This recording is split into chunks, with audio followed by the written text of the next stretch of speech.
자, 안녕하세요. 김광삼 변호사입니다. 지난번에 예고한 바와 같이 오늘은 그 암호화폐, 가상화폐에 대해서 여러분이 좀 얘기를 나눌까 해요. 가상화폐와 관련된 이제 사기, 범죄 이런 것도 물론 있지만 오늘 얘기는 뭐 그런 부분도 얘기를 좀 할 거고요. 가상화폐에 대해서 정말 실체가 없는 것인지, 그리고 이제는 곧 사라질 것인지 이런 부분들, 그리고 이걸 투자를 해야 돼 말아야 돼 이런 고민하고 계신 분들, 아니면 가상화폐를 가지고 있는데 이걸 팔아야 할지 말아야 할지 이런 분들에게 좀 도움이 될 수도 있는 얘기로 봅니다. 저는 뭐 팔아라 아니면 투자하라니 그런 얘기 아니에요. 이게 제 이야기를 들으면 앞으로 어떠한 행동을 해야 할 것인지 아마 참고가 될 겁니다. 일단 요즘 정말 엄청나게 많은 관심을 가지고 있는 것이 바로 가상화폐라고 봐요. 사실 작년 말까지만 해도 그렇게 가상화폐에 대해서 지금처럼 뜨겁지 않았다고 봅니다. 그런데 작년 말 올 1월, 2월 이렇게 지나면서 가상화폐가 엄청나게 폭등을 했고, 그러면서 이제 수익도 많은 얻은 사람들이 있고, 그러면서 굉장히 많은 사람들이 덤벼든 거죠. 그러다가 검은 수요일, 지난번에 검은 수요일에 와가지고 엄청나게 폭락을 했었고, 지난 주말, 이제 이 유튜브가 언제 방송될지는 모르겠는데 지난 주말에도 다시 또 폭락을 했어요. 그래서 수많은 사람들이 이거 가상화폐 팔아야 하느냐, 그렇지 않아야 하느냐, 이제 그런 얘기를 많이 물어봅니다. 대부분 사람들이 보면 블록체인이랄지 이 가상화폐, 암호화폐에 대해서 잘 모르시면서 그냥 남들이 투자해서 돈을 벌었다고 하니까 거래소에 회원가입을 하고 거래를 하는 그런 경우가 많이 있어요. 그러면 자기가 내용을 모르기 때문에 항상 불안하거든요. 어떤 자기의 신념이나 확신이 없어요. 그러면 계속 오르락 내리락 할 때마다 마음이 가게 되고 부안해동해서 팔게 되고, 팔고 나면 또 올라요. 또 올라갈 때 사고 나면 또 내려가요. 그러다 보면 결국 시드머니가 계속 줄어들어서 굉장히 쫄아들죠.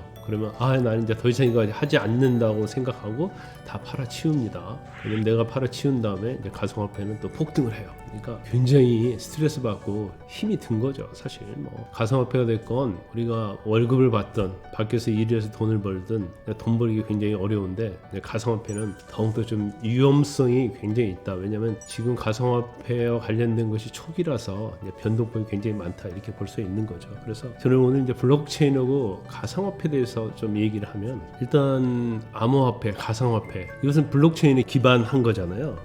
근데 블록체인이 뭐냐? 여러분들 많이 유튜브에서 신문 방송에서 봤을 거예요. 탈중앙, 그러니까 디파이라고 다 설명을 하면서 어떤 중앙은행이나 일반 은행으로부터 탈피해서 통제를 받지 않고 참여자들에 의해서 이루어진 그런 거래, 이런 것들을 우리가 이제 블록체인이라고 더 전문적으로 설명할 수 있습니다만 굉장히 어려운 용어예요. 우리가 전에 이 편지를 쓰면요, 이게 우편으로 배달하든지 사람이 가서 전달해 주었잖아요. 그런데 인터넷이라는 것이 발달되면서 우리가 인터넷을 통해서 주고받고 하게 됐어요. 그럼 인터넷이 실체가 있어요? 없잖아요. 눈에 보이지 않아요. 그러면 인터넷 혁명이 왔고, 그 혁명이 우리 삶을 지배하고 모든 걸 바꿔놨어요. 제2의 인터넷으로 할 수 있는 것이 저는 이제 블록체인이라고 봅니다. 그래서 이 블록체인 자체가 앞으로 올 세계다 이렇게 보면 안 되고, 지금 사실은 우리에게 들어와 있어요. 단지 느끼지 못하고 있을 뿐이죠. 많은 사람도 느끼고 있다고 볼 수 있죠. 이거 자체를 그냥 저는 한마디로 정의하라고 하면 혁명이다, 저렇게 이렇게 부르고 싶어요.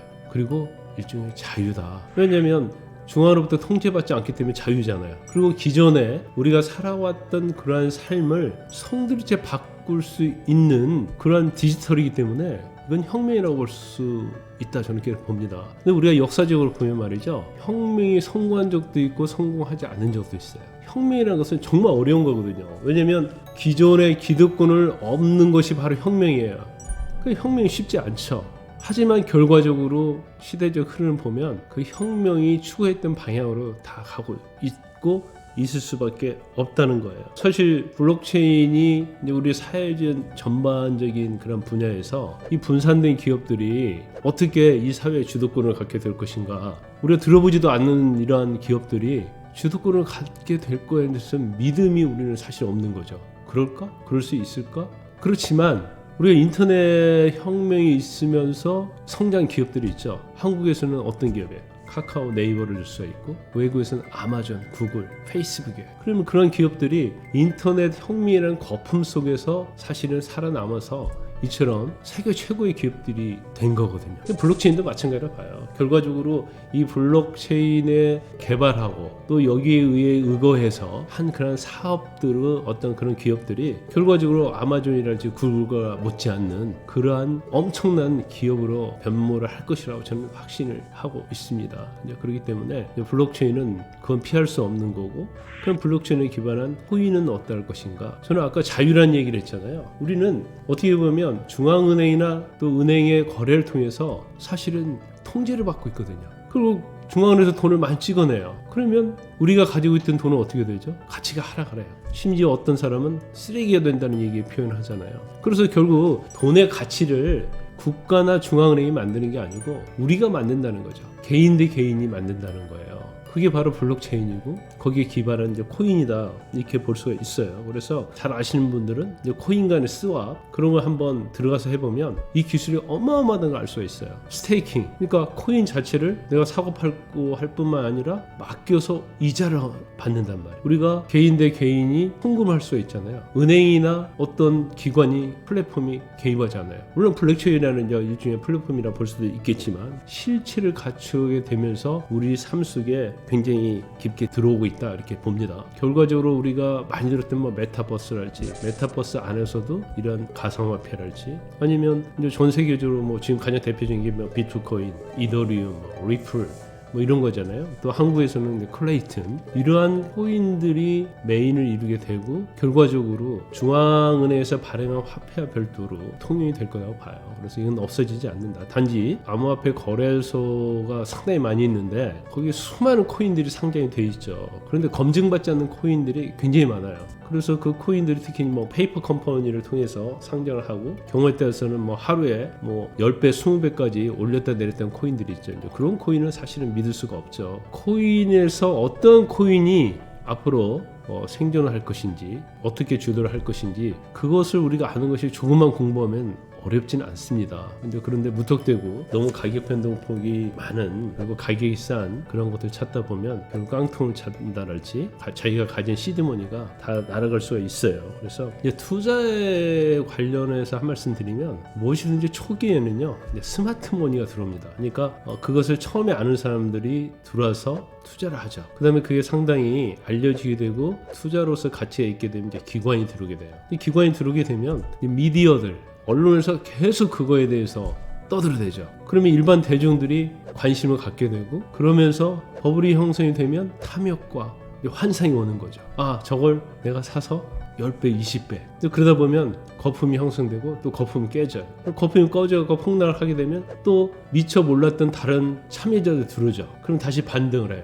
반등을 해도 또 거품이 생겨요. 다시 또 폭락을 하게 돼요. 근데 이러한 과정 자체가 사실은 저는 굉장히 긍정적으로 봅니다. 이런 과정을 거쳐서 결과적으로 이제 정상적으로 가는 그런 과정이다 볼 수 있거든요. 지나치게 탐욕이나 환상의 생각을 가지고 코인을 투자했다가는 잘못하면 정말로 깡통 찰 수 있고 가지고 있던 종잣돈이 다 날아갈 수밖에 없는 그런 상황이 올 수 있다는 것을 유념을 하시기 바랍니다. 저도 당연히 암호화폐, 코인을 상당히 많이 가지고 있어요. 그러한 개념, 그리고 우리 삶 속에서 어떻게 코인이 아니면 블록체인이 역할을 할 것인가, 그 정도는 알고 있어야지 자기 확신이 있기 때문에 흔들리지 않을 것이다, 이렇게 봅니다. 너무 이 환상과 탐욕이 지배하다 보니까 이 범죄 행위가 굉장히 많아요. 특히 상담을 하고 하는 사건들을 보면 생전 듣지도 못한 코인을 만들어내고, 그 코인을 공신력 있는 그런 거래소가 아니고 자기들이 만든 또 거래소가 있어요. 근데 거기에다 상장을 시켜서 사고팔게 하는 거예요. 그러면서 자기들 수수료를 먹고 코인도 팔고. 근데 이 코인은 사실은 실체가 없는 거거든요. 이래서 엄청난 사기를 당한 분들이 상당히 많이 있다는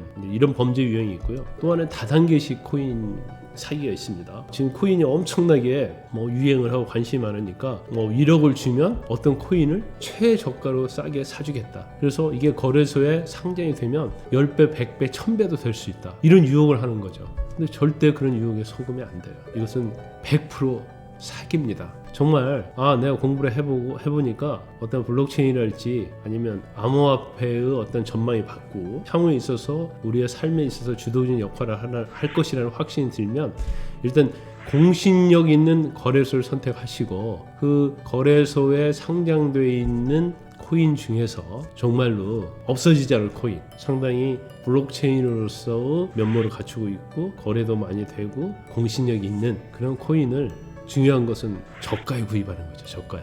아무리 코인이 잘 나고 좋다 하더라도 우리 주식 마찬가지잖아요. 삼성전자 얼마나 좋아요. 삼성전자 한 8만 원 가나요? 삼성전자를 9만 원에 구입했다고 하면 이 좋은 삼성전자를 9만 원에 샀는데 지금 8만 원, 7만 8천 원, 9천 원 가요. 그럼 삼성전자 아무리 좋으면 뭐예요? 나는 수익이 나지 않는데. 그와 마찬가지인 거죠. 아무리 좋은 코인이라도 잘 보고 저가에 구입하는 게 좋다고 생각을 하고, 그리고 암호화폐 시장에서 거래가 24시간 이루어지잖아요. 그럼 가격이 어떻게 보면 초단위 0.01초 단위로 바뀌기 때문에 그걸 계속 보고 있으면 마음이 흔들려요. 그래서 뭐 내려갈 때는 계속 내려갈 것 같고 올라갈 때는 계속 올라갈 것 같고, 근데 그러다 보니까 자기 중심을 못 잡는 거예요. 그래서 사고팔고 하다 보면 거래소만 좋은 일 시킵니다. 수수료가, 이건 정말 자주 사고팔고 하면 장난이 아니에요. 수수료로 다 까집니다.